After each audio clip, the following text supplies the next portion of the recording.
Well, vampires are freaking scary and awesome again. Thanks, Guillermo del Toro and Chuck Hogan.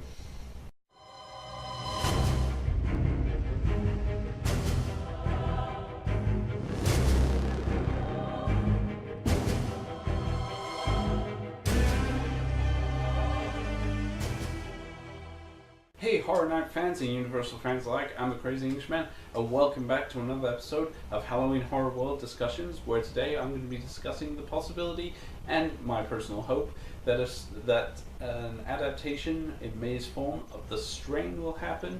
So let's get right into it. The Strain, for those who don't know, is based on 3 books by Guillermo del Toro and Chuck Hogan. The first one is The Strain, the second one is The Fall, and the third is The Night Eternal. And they're about conspiracy, a vampire virus, and an ancient mythology of these creatures. Now, one of the things that really draws me into these books, and I absolutely love all 3 of these books, is the fact that they made vampires back into monsters. They are monsters, they are scary, and I love the fact that the television show really takes that to heart and really shows these creatures off as literal monsters. As the books go on, there's more explanation into their background, where the species originated from, but what I'll be trying to focus on is the television series, because as we know, so far Horror Nights has not adapted anything book-wise for May's adaptation. But I feel The Strain fills in for 3 of John Murdy's important quotas when choosing a maze for Horror Nights. 1, it has characters that can be portrayed in a maze environment. Humans can portray them. The vampires are still in humanoid form. Second, the Strain has some really distinct locations to it. And 3 is the fact that I feel that The Strain is growing in popularity. I feel this is going to be a very successful series. I'm loving it. As a fan of the books, I'm absolutely loving the TV show. All 3 episodes that have been shown so far, fantastic. So let's jump into the first point. The characters themselves, vampires are very distinctive. They still hold true to some of the kind of distinct designs of classic vampires. They're pure white.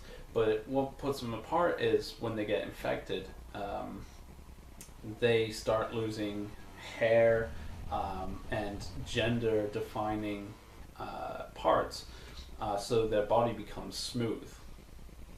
In fact, that's the title of episode 3 is Gone Smooth, because when the transformation happens, a lot of their features kind of fold away, and they're like they become more of a monster.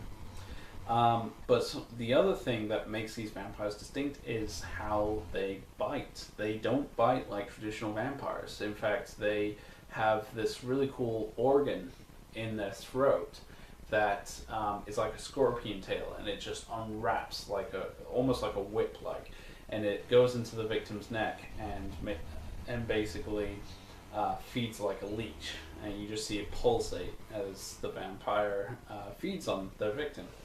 Now, the infection-wise, is not from the bite itself, but from these little bloodworms that are pure white, and if they get into your system, they'll multiply and transform you into a vampire. So you don't even have to be bitten. If you touch one of the bloodworms and it gets into your skin, and that it'll start multiplying, and that's how the infection spreads. Now, I just want to reiterate, there will be no major spoilers in this discussion about The Strain, so no worries. This is just taking things from the first 3 episodes that have been out so far, so there won't be any spoilers for the book, and vice versa for the television series, because I'm pretty sure they'll be following closely to what the books are. So vampire-wise, they're very possible to do in a maze environment. I feel these would be a very frightening creature to come across in the maze. And then we have the master himself, the the propagator of this species. The monster is over 7 to 8 feet tall, and in the show he's covered head to toe in this huge cloak, hooded cloak.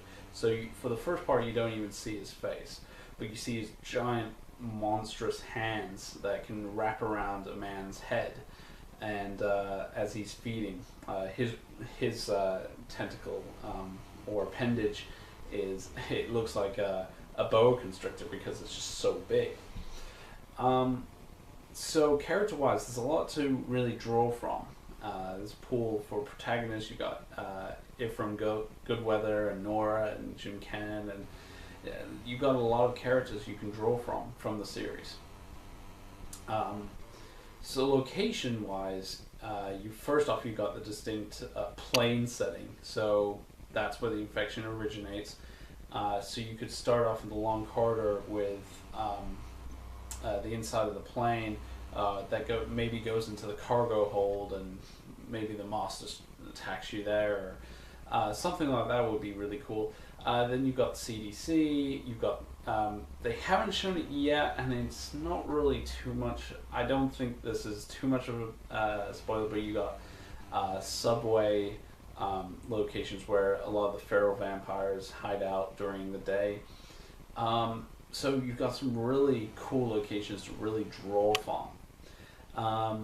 And then 3, I feel this show will be very successful. It's gotten a lot of good buzz on the internet, getting good reviews, and I feel it will be very successful. So I think when Walking Dead finally takes its final bow out of Horror Nights, this show would be a good one to pick up, I think, for both Hollywood, Orlando, or even Singapore.